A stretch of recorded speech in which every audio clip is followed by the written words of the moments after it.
Many people mistake Thoreau's 1854 book, Walden, for a sort of how to book, as if Thoreau going to live in his small shack on Walden Pond for 2 years or so is meant to be an exemplar of proper behavior that we ourselves should follow. Many assume that Thoreau is, in a way, preachy, basically saying to those of us who are not foregoing regular jobs and living hand to mouth near a pond are somehow poor Americans, shallow people, ultimately automatons. But of course, this misses the point of Thoreau's Walden entirely. Far from being a prescriptive book, a book telling us how to live, it is instead a book that tries to liberate readers from any kind of prescriptive behavior. A book that attempts to open spaces for play and exploration and experimentation. What forms should this play take? Well, whatever form the reader chooses. The idea is that it is a book on how to live deliberately, in any way that one sees fit to live deliberately. My way of living deliberately will not be the same as Thoreau's way of living deliberately. I can choose to live deliberately in a big city, perhaps. I can choose to live deliberately as part of a large community, perhaps. I need not retire to the country, to Walden Pond. I need not live in solitude.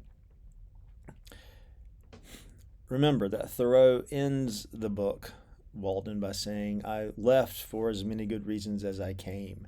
I had worn a path between my home and the pond. I had many more lives to live. So the book is ultimately, again, a celebration of playfulness, elasticity, experimentation.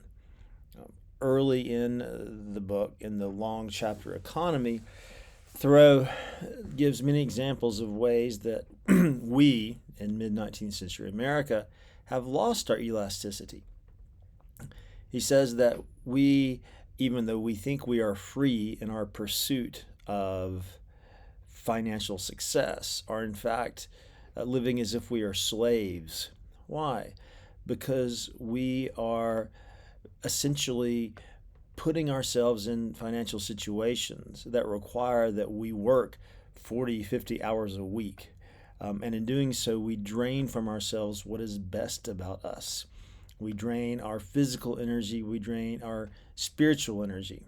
So instead of working a lot to try to make enough money to buy a big house and own lots of things, which is a form of enslavement, why not simply reduce one's needs and therefore work much less and therefore have large margins of life for leisure? So this idea of the American dream as having financial success, for Thoreau, ironically, is an American nightmare.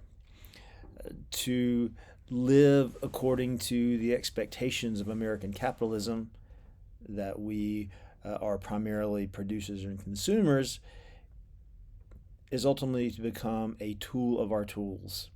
That we create these technologies in hopes of making lots of money, be they farming technologies, be they communication technologies, be they transportational technologies. We create these technologies in hopes of gaining more ease in life.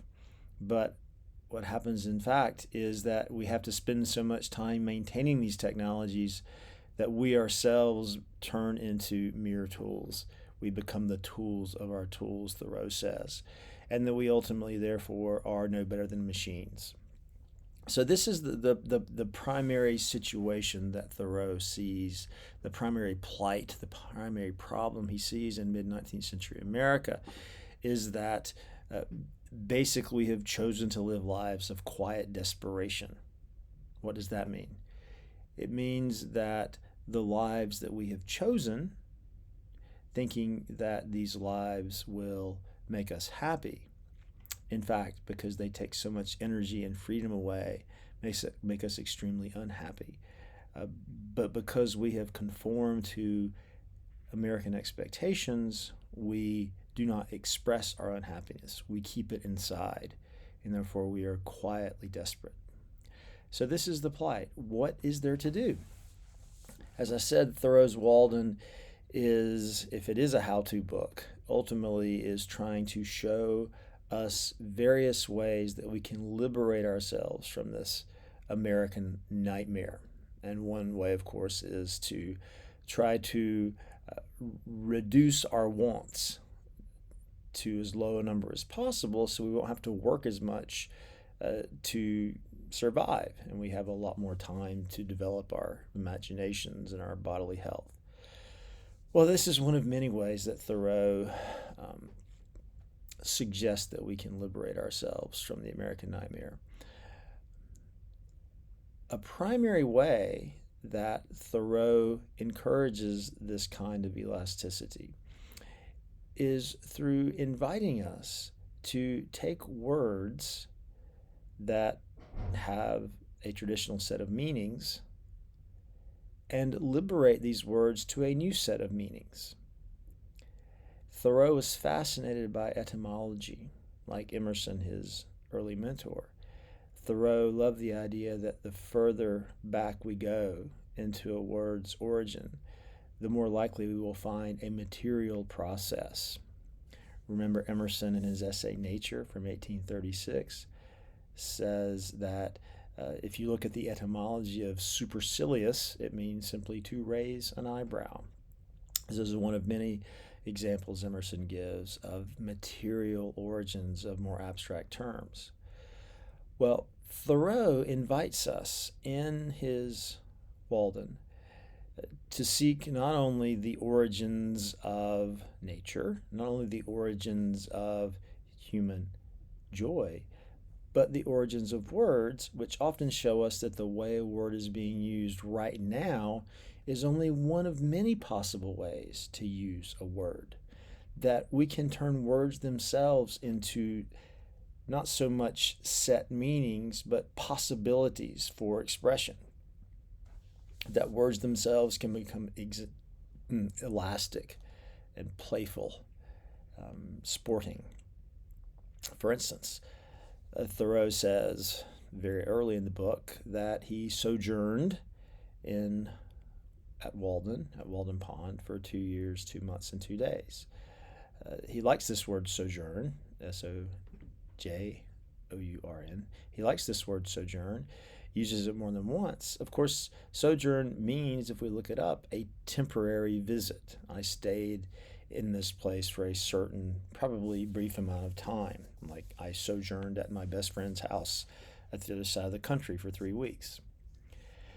But if we look the word up and look at the etymology of the word up, we see that it comes from the root meaning under the day, which invites us to think more about the word, that to sojourn need not necessarily be a temporary stay, but to sojourn could be a way of inhabiting any period of time. That a sojourn is to live under a day. What does this mean?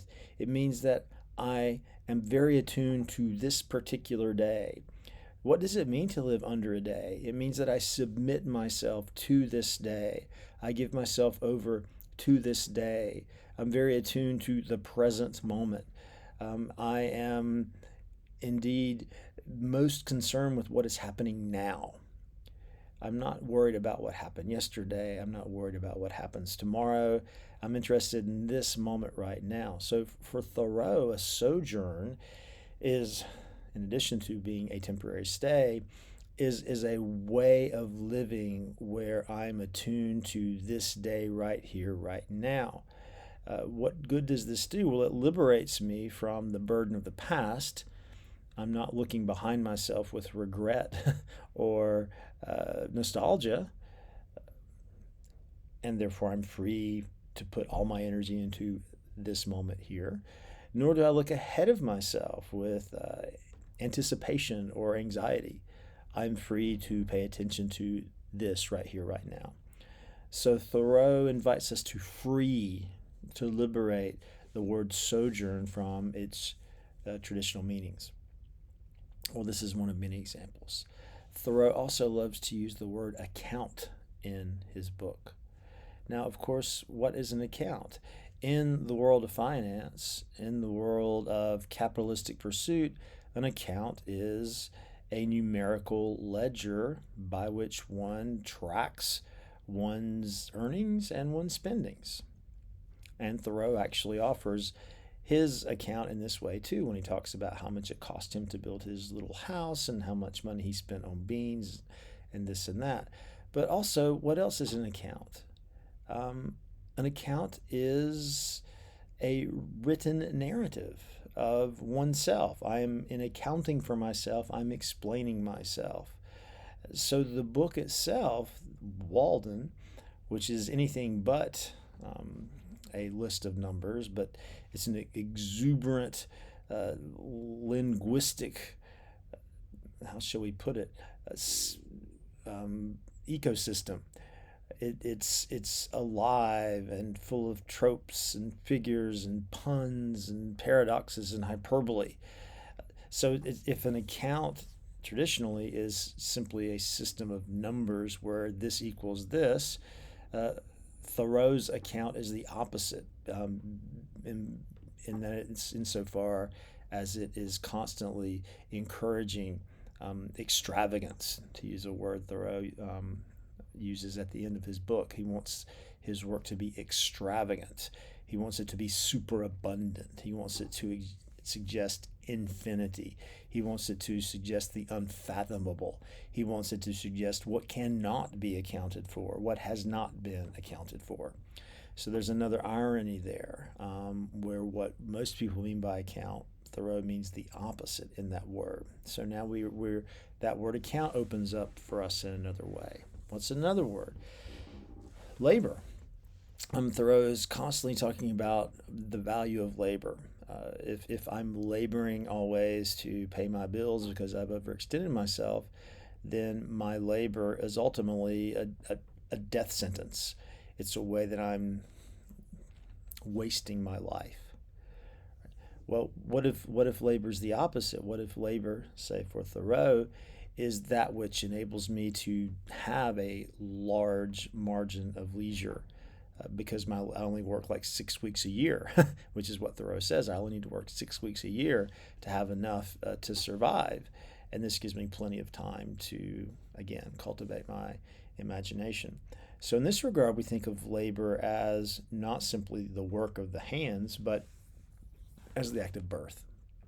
A woman goes into labor and gives birth. So labor need not be an exhausting job.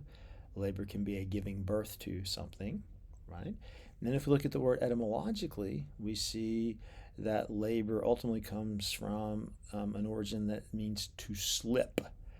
Thoreau is constantly talking about slipping and flowing, in trying to get into the rhythm of the currents of the pond, trying to get into the rhythm of the currents of the seasons. So to labor is not only to give birth, but also sort of to give over to the flows, the fluxes of the natural world. So these are only 3 words that Thoreau invites us to liberate from their traditional context. Others would be economy. Economy, of course, traditionally is a word we use for the study of global or national economic systems. If you read Adam Smith's The Wealth of Nations, that's what you get. But if we break economy down to its etymology, it simply means to manage a household. And that's what Thoreau is teaching us to do. If I can manage my very localized household, if I look to that first and foremost, I'm going to be much happier than if I try to conform to some sort of systematic way of thinking about getting and spending, say like capitalism. Another word that shows up quite frequently is constitution. And if you're an American, you know that word carries very heavy political weight, but also what is a constitution? It's the makeup of one's own body. So to think about my Constitution can be thinking about my country, but it can also be thinking about my particular way of being. Experiment shows up quite a bit too. The examples are endless. There are also many examples in the book of puns. I won't go into that right now, but that's another way that liberates a word from its traditional meaning. If a word is a pun, it means the same sound has more than one meaning, often opposing meanings. So as one goes through Walden, one sees over and over again that the book is constantly being what it is about. It is what it is about. It is very much about how, again, to liberate one from becoming a machine to being a living being. And one does this by following the various techniques that Thoreau uses in the course of the book, the literary techniques. So the book itself is constantly teaching ways to liberate from convention. The book itself constantly liberates from convention. Words, as I've suggested in this little talk, but also other ways as well. Sentences, tropes, and so on. So that is the end of this little talk on Thoreau's semantic liberations.